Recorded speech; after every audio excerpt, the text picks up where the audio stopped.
This past weekend, I got to watch Zion Williamson play live in person for the first time. This play basically sums up my impression watching him here. Take a look at what he's doing. Take a look at what he's maybe not doing during this play. Look at his body language. Look at how he's moving around on the court, how he's interacting with his teammates.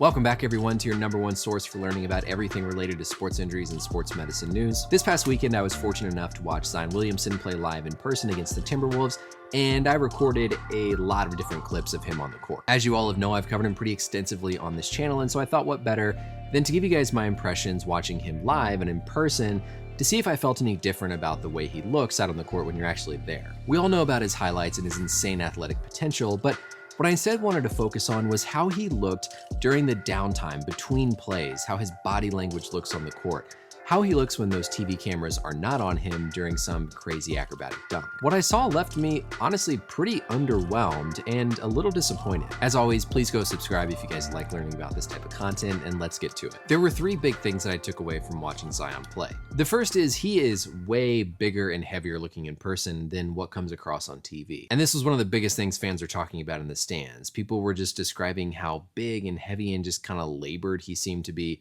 kind of moving up and down the court throughout the game. The second is that the 2 ends of his athletic abilities were even more extreme watching in person. By that I mean his insane athletic bursts and leaping ability looked even more 1 in a million and just out of this world actually there in person. But at the same time, his slower movements, his kind of labored, lumbering, heavy-footed steps up and down the court looked to be a lot slower and a lot more labored there in person. The people around me noticed this as well. When he was going up and down the court, you'd hear comments like, man, he looks so tired. He looks like he's just having to work so hard to get up and down the court.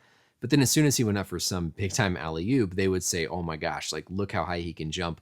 Look how insane of an athlete he is. So just those 2 ends of the spectrum for him were even further out on those ends of the spectrum than I thought from just watching him on TV. But the third and most significant thing, which is the focus of today's video, was just the general kind of low energy he seemed to display at a lot of points throughout the game, and some pretty concerning body language that I was able to notice. Instead of being left with this impression of Zion with his high-flying dunks and insane athleticism, what I really felt like I came with was more this Zion, the guy that we saw at the beginning of the season falling asleep on the bench. I saw the Zion who last week was confronted by his teammates for his slow start, before then saying suddenly in the second quarter that he was now good and ready to play. Zion's defensive effort has been the talk of some criticism lately, and I saw it reflected a lot of time points in this game. Here he doesn't slide down to help cover after Derek Favors gets beat, and then basically just kind of stands there looking at the ball bouncing around on the rim while the others are trying to get the rebound. Here he gets an offensive rebound, but then has the ball taken away from him, falls over to the ground, and you can tell there's just like no sense of urgency here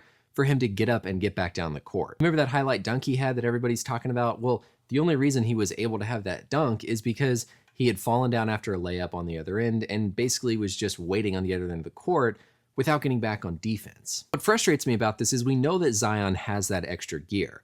We've seen him, whether it was at Duke or a lot of times this season, kick in that extra gear and really bust it to get back, whether it's to go up for an alley-oop on offense or really to hustle back and make a block. There are 2 great examples of that in this game. One here where he really busts it, hustles back, gets that alley-oop, and then another play where he really does kick it into that high gear to get back on defense and make a block. Look, I understand that NBA guys aren't going 100% every single play, but the way that we see Zion do this with getting back on defense and playing defense, he seems to just have this body language that at times looks like he just doesn't have that full effort to put in. Maybe the coaches are telling him to conserve some of his energy, but there were a ton of plays during this game where he's the last guy to get down the court and just doesn't kick it into that high gear when he needs to get back on defense. What was most concerning watching this game, though, was just his overall body language that we saw at multiple different points. But before we get into that, I want to give a quick shout out to our sponsor for today's video. Using a VPN service is a no-brainer in our digital age, but with so many options to choose from, it can be overwhelming to try to pick the right one. Surfshark makes this an easy decision by setting itself apart from the competition in a number of ways. Surfshark secures your digital life and gives you private access to the open internet for a great price with a number of unique features. Simply choose your connection and activate it on an unlimited number of devices to enjoy that peace of mind knowing that your private data is encrypted and secure when you're on the internet. It's going to help block malware, trackers, unwanted ads, and its no borders mode is even going to give you more open access to the internet in the most restrictive countries. Long gone are the days of being kept from watching that hot new Netflix show because of restrictions in your country. Just connect through a different country with Surfshark and you're no longer going to be kept from watching that hot new show that all your friends are talking about. For sponsoring this video, Surfshark is giving you the opportunity to access all of this and more for a great price. Head over to surfshark.deals/BrianMD and type in the code BrianMD to get 84% off your purchase and 1 month completely free. Trust me here, once you try this, you're gonna be hooked and you're never gonna wanna be without it. So huge thank you to Surfshark for sponsoring today's video, and let's get back to it. Zion's body language during this game, whenever you watched him during the downtime between plays, looked to me like somebody who just wasn't as invested and wasn't as interested in the game. At times he looked kind of distant from his teammates with, his head kind of slouching down, just kind of walking around on his own on the court.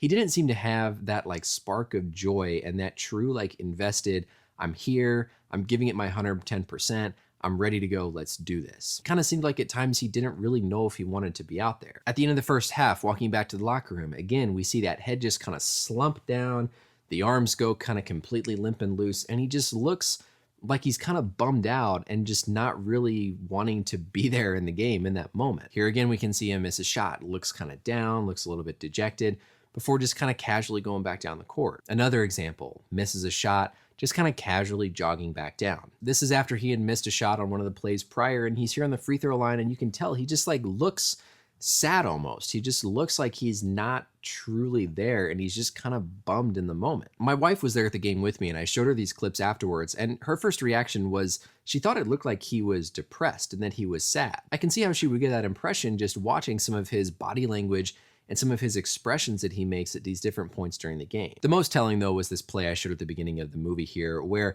he was standing there when Nico Melli got knocked down, and he's right next to him, and he doesn't even look over and acknowledge Melli. He doesn't go and try to turn to help him up.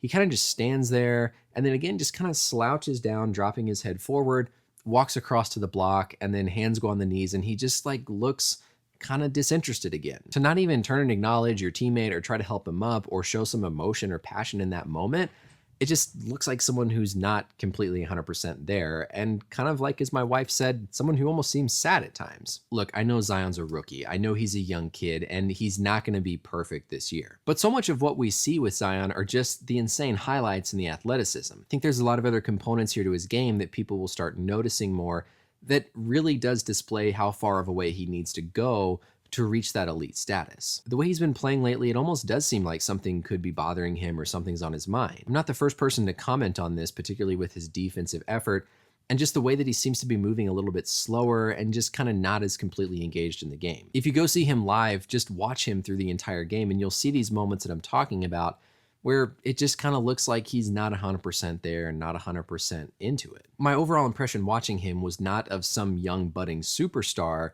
that we hear about on SportsCenter. I saw a young kid who has intermittent explosive athleticism, but also has a lot of parts of his game that need to be improved and is far from being a perfect player yet. I don't know if it's fatigue or if his body's hurting him or if something else is going on that we just don't know about, but this doesn't look to me like the Zion that I expected to see when I went and watched him play. So let me know you guys' thoughts below. If you've seen him play in person, what did you think? Do you agree? Do you completely disagree?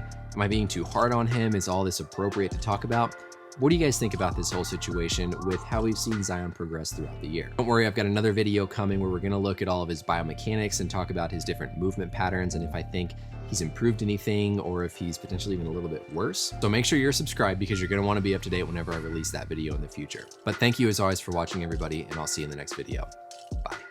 If you're still here, thank you so much for watching all the way through the end of the video. If you haven't yet, be sure and go subscribe to stay up to date as soon as I release new videos. And also go check out some of the really great playlists and other videos, and let's just keep this awesome learning going.